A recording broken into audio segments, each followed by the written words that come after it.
On the show this week, we drive the hottest cup of brew from MarutiSuzuki. We try out the automatic convenience of the Go Twin. We share the experience from the BMW GS Trophy. And we bring you the latest news from the world of automobiles.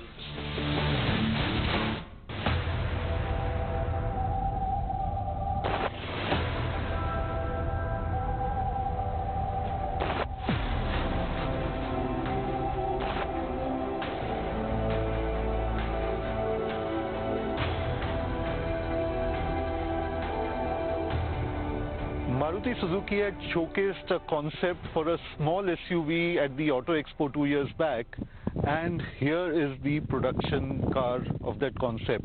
It is the Maruti Suzuki S-PRESSO. Maruti is trying to take on the Renault Kwid with this S-PRESSO. It is a small kind of an entry-level hatch on stilts. It is lower than the WagonR, but in terms of height, it is taller than the Celerio and the Alto, and it looks the part. It is boxy, it is rugged, just like an SUV should be, but that's about where the pretensions of being an SUV end. And the car should be used in the rural as well as the tier 3 cities, and we are on the outskirts of Jodhpur. We are going to be driving it on the highways, on the village roads, and in the city to check out what the car feels like.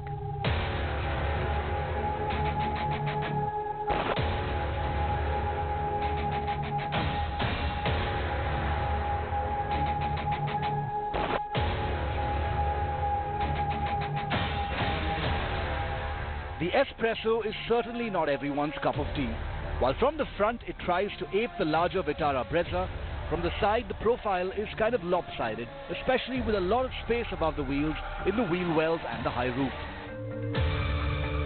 But it is from the rear that the small car looks its worst, with a narrow tread and a disproportionately high roof. We must say though that with larger alloy wheels and optional accessory packs, the look of the vehicle is somewhat improved and not so polarizing. Inside it is a cheap entry-level hatch, and there is no denying that, except that Maruti is trying to put in some of the features that the new generation are looking for. So as the quirky looks outside, inside the central infotainment system and the instrument panel are all integrated together in a big circular installation, and the surrounding rim can be color coordinated. So it comes in orange color and should be interesting for the younger lot. The interiors are funky in keeping with the exterior, with a large round color coordinated ring which houses the infotainment system screen as well as other controls. The seating is high, on par with the likes of the WagonR, even though the car itself is not as tall. The plastics are to a cost, and the rear bench is a tight squeeze for 3 adults. One airbag is standard, 2 as optional, along with 3 tensioners for seat belts, and should be meeting all the safety norms as well.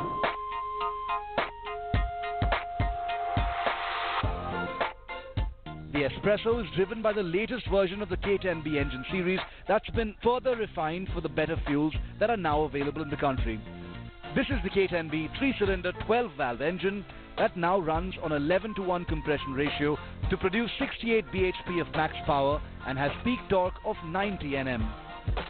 The engine is smooth to drive, has a good top end, and according to ARAI figures, should be good for over 21 kilometers per litre. The ride quality feels like a slightly bigger, heavier car, but of course it has a lot of travel. There's a marked difference in the stance of the car when it's loaded with people and luggage in the back, and it does, you can feel the undulations on the road even on smooth roads.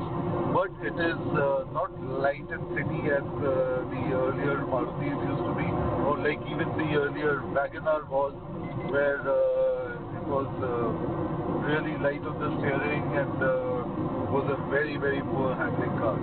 This one is much more planted, has better grip on the road, and overall much nicer driving experience than many of the entry-level hatches that we've seen from Maruti over the years.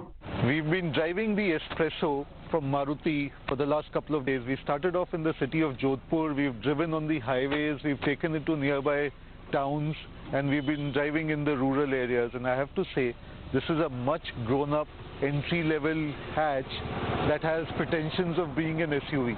Yes, Maruti's been calling it a mini SUV, and it does have a few characteristics of the SUV.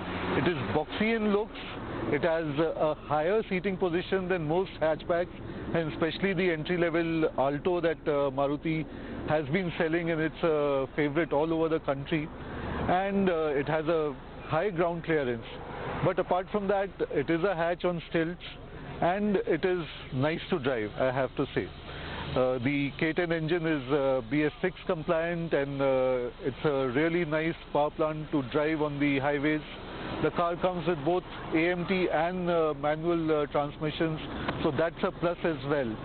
And if one can get used to the quirky looks, it can make for a really nice option to the existing hatchbacks and SUV pretenders.